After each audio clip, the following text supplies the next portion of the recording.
Dr. Heather Moore, owner of Total Performance Physical Therapy. We're going to talk about pain between your shoulder blades and what we can do to relieve that. So it's coming from a couple of places.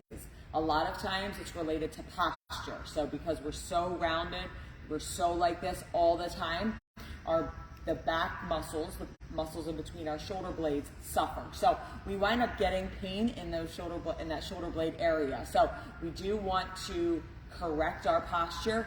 This is not something that you can just stretch it and it goes away. You want to actually identify where it's coming from, why it's occurring, because unless you had a massive accident, it's going to keep getting worse. So you need to fix the reason it actually hurts in the first place. So posture is a large part on why that generally will hurt. And the second reason is you want to make sure that you are strengthening those muscles as well as stretching. So many people, when they get pain, automatically think, I just need to stretch them out. You also need to strengthen them. That means they're a little bit on the weak side, and a lot of people don't spend the time to strengthen that muscle. So I know when it's stabbing pain, it certainly can be painful, and you don't want to necessarily do any strengthening. The things I'm going to show you today are very gentle, and it doesn't take a lot to strengthen the muscles in between those shoulder blades. So you don't have to hit the gym and do 100 reps. What I'm going to show you today is pretty simple exercises. So we're going to start with this little ball in my hand. So this is a spike ball. It is not necessary, but it's great to get in between the shoulder blades. You can use a tennis ball, you can use a golf ball, but you want some type of mechanism to get in between those shoulder blades because you want to break up the knots that are in there. So if you're having that stabbing pain, you really want to break up a lot of that tissue that's in there that's getting tight. So all you're going to do is find a wall. You can do this on the floor. The floor is more aggressive than the wall, but find the wall, put this behind your shoulder blade, lean against it, and then just roll around. You want to avoid crossing your spine. That can be a little bit irritating, so don't go right across, but find that area and use your legs to move the ball up and down and around, and that will help alleviate some of that pressure in there. You want to start off doing this maybe 5 minutes a day. It's not something that you want to do aggressively for 15 minutes because you can actually make yourself more sore. So if you've never done this before, you also can do this on the foam roller. If you just want to lay the foam roller on your back, you can also just roll back and forth. We have Total Performance Physical Therapy YouTube channel that has a lot of foam rolling exercises that you can do. So you can take those and you can take that foam roller and also use it just like you would this ball. This ball is a little bit more concentrated and it'll really get into those specific areas. But if you don't have one of these and you have a foam roller, that's a great way to do that. The next exercise is that strengthening exercise that I talked about. So this one, all you're going to do is just palms up, elbows by your side at 90 degrees, and you're just going to move your arms out slightly.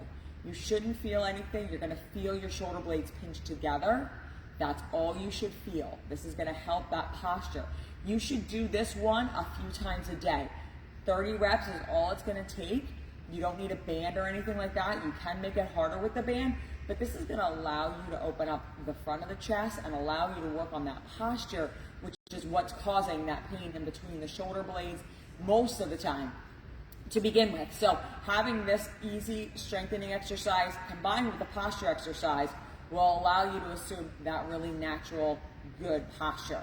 The next exercise I'm going to show you is a stretch. So you're going to take your hands, clasp them together, put them straight out in front of you, drop your shoulders, and then you're going to drop your head. You should feel a nice gentle stretch in between your shoulder blades. If you feel a stretch when you're here, that's all the further you stretch. If you need to push them out, then go ahead and push them out. And then this is the most aggressive one you can do. So take whatever variation you need on the stretch. Don't push just because you think the harder you stretch, the quicker it's going to go away. Push to the point where you feel a nice stretch. Here and then here. 30-second hold, 6 times. And the last stretch that I want to show you is actually for the front of the chest. Because when you're slumped like this, if your shoulder blades are getting a lot of pain, that generally means everything is coming in this way. So we need to open this up too. So you're going to take your hands behind you, clasp your fingers, and then open up your chest like this, nice and easy. Again, if this is too much, just keep your hands clasped behind you, right behind your right behind your back, and then just slowly lift them up as you get better. If you feel a stretch here, great. That's all the further you need to go. But you want to hold that 30 seconds and do that 6 times. If you don't stretch out the front of your chest, it's going to continue to pull you into this rounded posture. So you want to make sure you're balancing the front and as well as the back. If you or someone you know is suffering with shoulder blade pain and wants a free consultation with a doctor of physical therapy, all you have to do is call our office at 215-997-9898 and we'd be happy to get you in. Thanks and have a good day.